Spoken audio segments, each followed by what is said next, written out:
Hey everyone, welcome again to another 360 Timmy. Today we're in Holland Park at the fantastic Creative Gardens, and today my special guest is Callum Wells. Hello, thank you for having me. Welcome Callum. So Callum is a showbiz reporter for The Sun and also an on-screen contributor for Talk TV, amongst many things. So we're going to talk about the journey of his career. And so Callum, how did that come about? How did I get the job at The Sun? Yeah. Well, I was working at Mail Online before that. I was there for 2 years as a showbiz reporter and had an amazing time. And then I met a few people who work for The Sun on some red carpets at some events. And they just DM'd me and said, we've got a job coming up here. We think you'd be a great fit. And it really did seem like a great fit. And I hopped on a Zoom with the editor and then, yeah, I left Mail Online, but I'm still on great terms with everyone there. Still have a great relationship with my old boss, and yeah, you never know who you're going to come across again in the industry, right? So it's important to keep that. And what sort of stories were you covering at Mail Online? Well, I was writing kind of the same stuff as I do now about showbiz, but I got to interview some really interesting people like Usain Bolt, Boy George, Piers Morgan, Rylan Clark, Alison Hammond. I think I interviewed about 200 celebrities while I was there. So I really enjoy the red carpet and the interview side of things. I guess you picked up some contacts doing that, some regular ones. Absolutely, including Lizzie Cundy, who got me my Talk TV contributor job that I do. So every Saturday night I go to the Talk TV studios and talk about the week's showbiz news on James Wells' show that she also presents on. So she very kindly got that for me. I've been doing that since the beginning of June now. So that's how I first come across you. I think the first week I saw you on there, which that was my first episode that I was doing, before everyone knew about the Hugh Edwards. That's right. It was Hugh Edwards. Had to keep very quiet and not let slip that it was him, but it was all good. It was all okay. And I was quite surprised when you said earlier that was your first. Yeah, that was my because you were Had I not told you that before? No, you hadn't. No. And you were flawless. Thank you for calling it flawless. Yeah, it was. I was quite nervous, but I think as the weeks have gone by, it gets easier. Because it was. I mean, the thing I'm seeing there though is I think you had to crawl under the desk. That to get in, is it's right. Such a small studio, isn't it? No, it's not a tiny studio, actually. It's because Lizzie and Ash Gold, they were on air, and the producer, it was my first time arriving at the show. They were on air, and I was actually waiting to go in during the break, as I do every week. And for some reason, he said, crawl under the camera and just go and sit there on the chair. So I was like, what's going on? But no, I crawled under the camera, we all laughed about it, and then the camera panned in on me. I was there in the studio with them, ready to talk about the showbiz news. Yeah, no, it actually isn't that small. I think on camera it looks quite small, but in real life it's a bit bigger. Ah, okay. Yeah.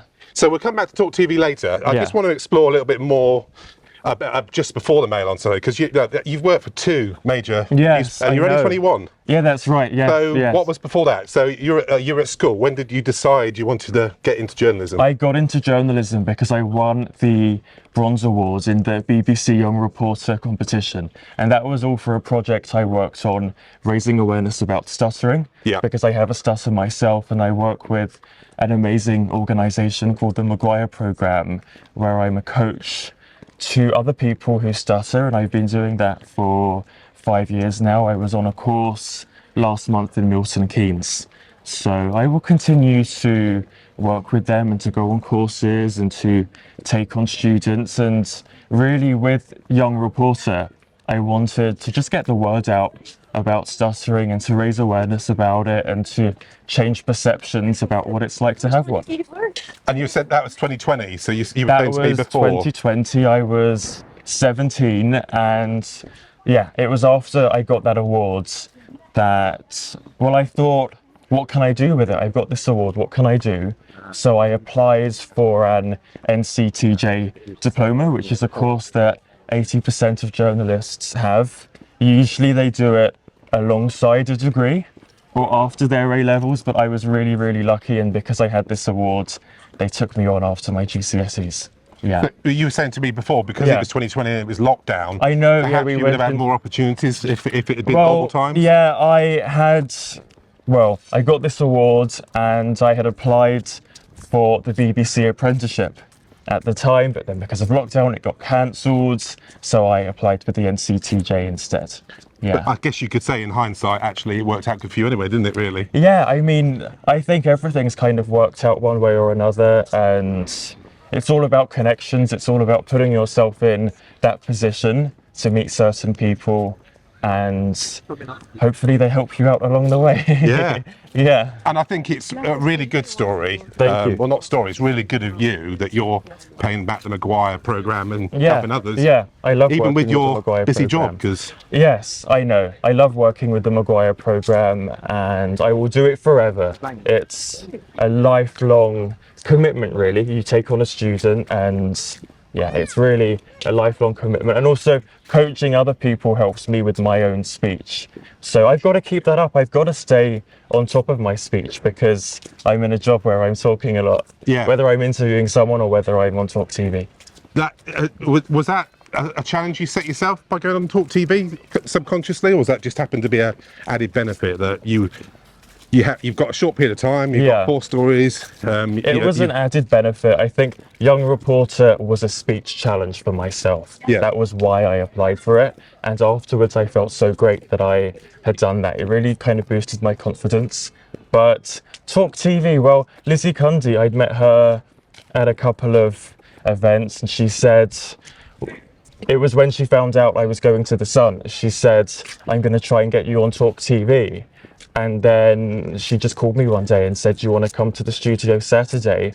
And that was just so kind of her to get me on. And now I've been doing it every week for a couple of months. And it is a great challenge for my speech, but it's just a lot of fun as well. Yeah. Yeah.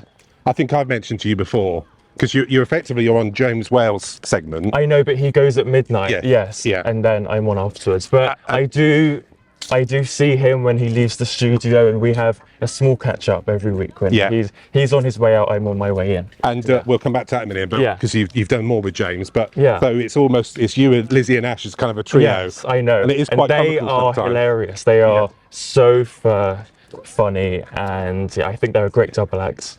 They're so good. Well, treble act.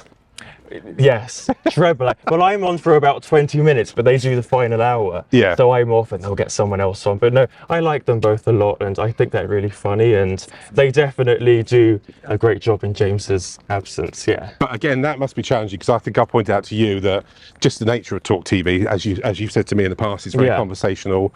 So you can start your flow and then be interrupted, but with a sudden question about something, and you have to be kind of ready, don't you? So I know. I always have to make loads of notes before I go on. I've been trying in recent weeks really not to look down at the notes. I've been trying really hard to keep my eye contact with the presenters and to keep it all in my mind. But I do have notes in front of me, and you never know what they're going to ask you. You can introduce a story, and then Ash might say, oh, what about this and what about that? So you don't want to look stupid on air and not know your stuff.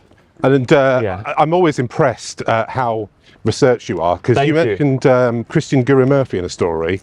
Yes. And you called out that he used to present News Round. Now, by my reckon, a long time ago. That was a very long, probably before you were born. I was born in 2002. I don't know when he was on I think he was in the 90s. So I'm always impressed. I always do my research. Yeah, that's I don't want to look stupid on air. No, of course you don't. So I get that. So no, that always comes across really well. Thank you very much. So yeah, that's fantastic. So I also mentioned James Wales. So 2 things there. One is that he gave you a dedicated spot one night to talk about stuttering. Yeah, that which I thought was really kind of him, wasn't it? I was interviewing him and his lovely wife Nadine for The Sun, and he has stage 4 terminal cancer, which is really, really sad. And it was really a health update interview for The Sun.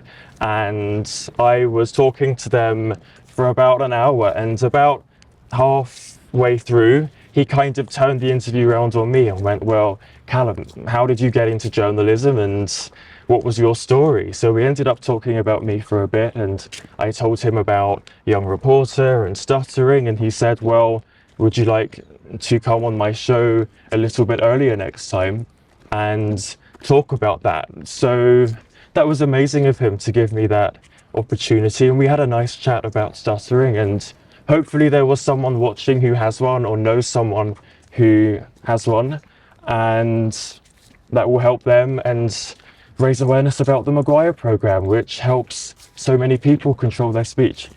We'll put links to the McGuire Programme in the bio of that this would be video brilliant. as well, and actually some of Callum's previous work. Thank you. So just in terms of James, I mean, how much do you also learn from a veteran broadcaster like him? I know he's got a controversial kind of angle to him, but very direct. But yes, obviously, everyone you work with, you know, get a sense of experience and on-screen presence, radio presence. Yes, he's actually more controversial on air than off air, and he's said to me, Callum, you will find your persona, you will find your, I suppose, your alter ego, because he's a really lovely guy. And on air, I know he hangs up on the callers and he's really opinionated, and I'm sure he still has those opinions off air as well, but he's just not as controversial off air compared to on air. So going back to the newspaper, I think when we met before, I was kind of curious to ask you. I mean, you're entering journalism at an interesting point where the analog world, e.g. the paper, is transitioning to the digital world. So yes, well, probably in 10 years time or 15 years time, there probably won't be newspapers anymore. I mean, when was the last time you bought a newspaper? Exactly. Maybe you like them and maybe you buy them all the time. Not in physical form, no. I haven't for 10 years probably. So if Local it's free and you can go online and you can find it there and it's all on your phone, I think some people just prefer that. Obviously, there are people who generally are older who like to have the physical paper and that's what they want to do. But I think that's really going to die out, the newspaper in print. Yeah. I do buy papers via things like Apple News Plus or Press Reader. Yeah. So, but you potentially in your career you could see that that transformation. You're kind of right in this sort of sweet spot in the middle now, where you're doing both, aren't you? So I am. I mean, I work primarily for the Sun online, but if I get a good exclusive, then we can get it in the paper. So the first time I got something in the Sun newspaper was I interviewed Mel B. And I asked her about the Spice Girls and if they were ever going to get back together, thinking that she was going to say, I don't know, give me some kind of generic answer. She must be asked that question all the time. And then she turned around and went, well, actually, we are all talking as a five with Victoria about doing something together, but I can't say what. So that was an amazing scoop that she gave me, and that was the lead story in the Bizarre column that I got. And that was actually before my first day in the job. I got that in the newspaper, That's fantastic, isn't it? Thank you. I think you were saying to me before, you have to, is it 8 stories a day you have to generate? It's about that, But I think when you hear that figure, you think, well, that's a lot, but really that's about 1 story an hour.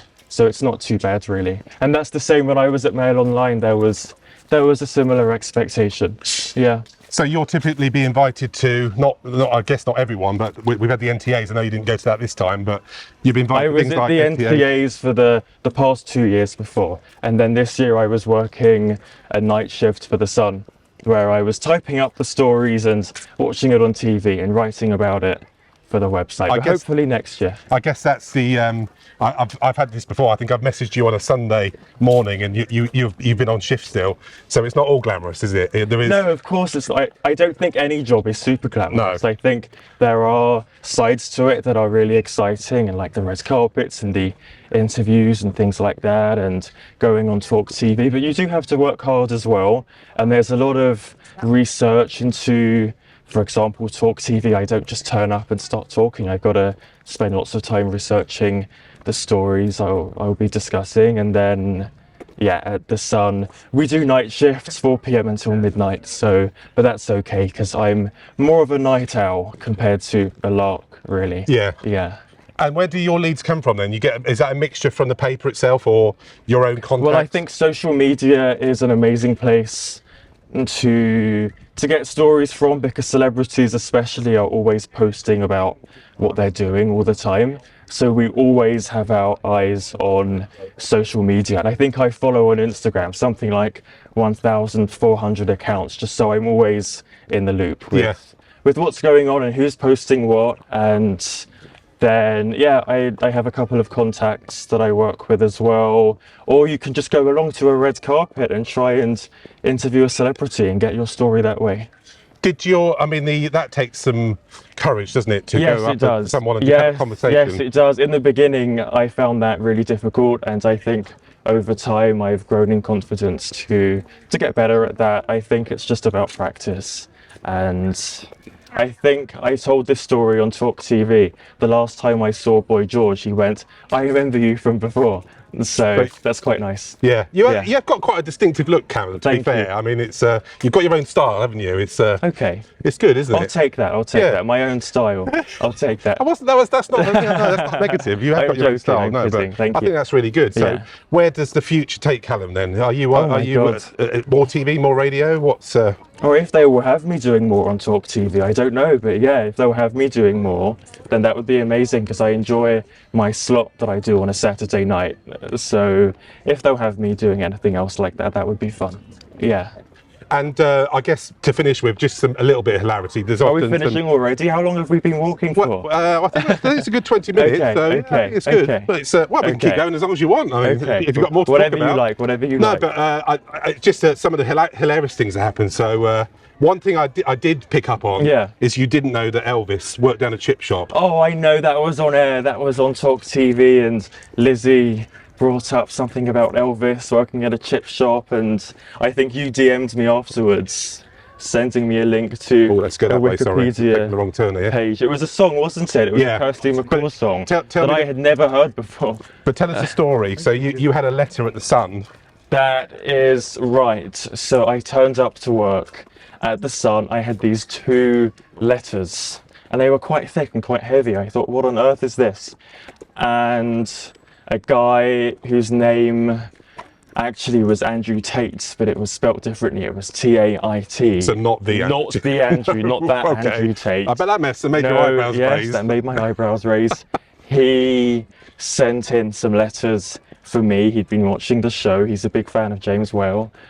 And he was pretending to be Elvis, and he was telling me, I've been in hiding up in Newcastle. I faked my death. And I've been working with the CIA and the FBI and to keep my identity secret. And he sent me a demo CD of his new music, which I was too scared to play. I thought, what on earth is going to be on this CD? And yeah, all these letters from these big names like Muhammad Ali and Bill Clinton written to him, all forged, by the way, just him trying to convince me that they were friends with him and that he's really Elvis. And then I brought them into the studio one week, and we said, if you are behind this, please can you call up? And it was a guy called Andrew Tate, and we spoke to him on air, and it was really funny. Yeah. Crazy, wasn't it? I know, it was a bit crazy, but he admitted that he was not really Elvis, as we suspected, and that he was doing it to get our attention. And I mean, I suppose it worked because we got him on air, didn't we? And he's a poet, and he was trying to advertise his poem. So we got him to read one on air, but it was very boring, and I think we cut him off. So I made the comment about the Elvis working at the chip shop in reference to the song. Yes. And for the first time ever, I didn't get a reply back from you. Oh no. And I thought, well, that's strange. And then I think I was busy. I'm sorry. No. It's not that. It's not that, because that weekend then you did a report on air. And I think Lizzie told you about the song, and you immediately DM'd me back after the broadcast and said, "Oh, now I know what you're on about." Yes. So I wasn't trying to guilt trip you there. No, it's okay. It's okay. just the funny side of it. Yes, I mean, I guess being a bit more serious, I bet you obviously do get a lot of. Do you get mail and being a journalist with Sun? Not for a while. When I was at Mail Online, I got a letter that came from a woman who lived in America, and I'd written this story about the greatest James Bonds or something like that, looking back over the years at all the Bonds, and I hadn't included one of the actors in my roundup of the best ones. And she wrote a letter saying, "You've made a big mistake not including whoever it was. Don't do it again." It was all written in capitals, and it was, that was a bit funny. But you do get it every now and again, but not really that often. But I like something you said to me when we talked about this before. You said, why should I get upset about somebody being nasty to me when I don't even know them. I think was your phrase, was it? Well, I do live by that. I don't remember saying that, but I do live by that. I think that if you don't know someone, if you don't really respect their opinion, or you're not going to ask their opinion, and it's a complete stranger writing a letter in or whatever, then why would you care about that? I don't know why anyone would. Yeah. As long as the people you're friends with and the people you admire, as long as you haven't upset them. If I upset one of my really close friends, I would be upset. But if it's some random person, I'm not sure I would really care that much. Yeah. No. What do you think about that? I actually think that yeah, too? because I think certainly when you're putting yourself out there on TV, radio, print, Yeah. and sometimes things have got opinions, or you're writing about things that people disagree with. You're not necessarily in that kind of realm with celebrity, but you know, you've got to, I guess, put up with the trolls. I mean, that is one feature of the digital world, isn't it? Yeah. When you were on TV and in print before, there wasn't an instant comment underneath, which you get on all these platforms now, Instagram, Yeah. YouTube.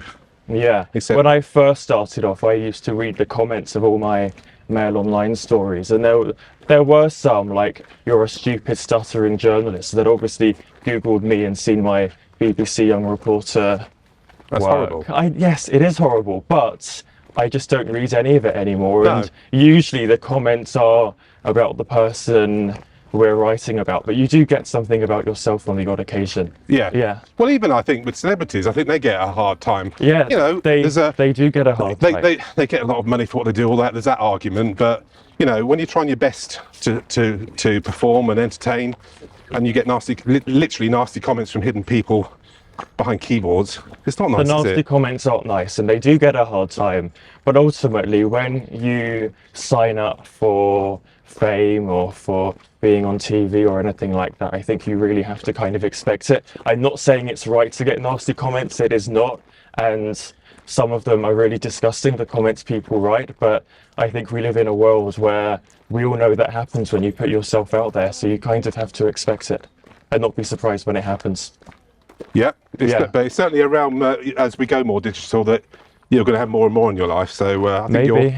you're very prepared for it. Thank you. I am, yes. I can see a golden future for you. I hope so. I've got my fingers crossed. Yeah, we want to see Thank more you, of you on Tim. TV and radio. And Thank as I you, said, Tim. people watching this, we'll put a link to Callum's selection of work that he's done, which you can watch as well. So, Thank Callum, you so much for having me on. I really appreciate it. I really enjoyed it. Thank you. And Brilliant. take care. Have a Thank good you day. so much. See you on TV tonight.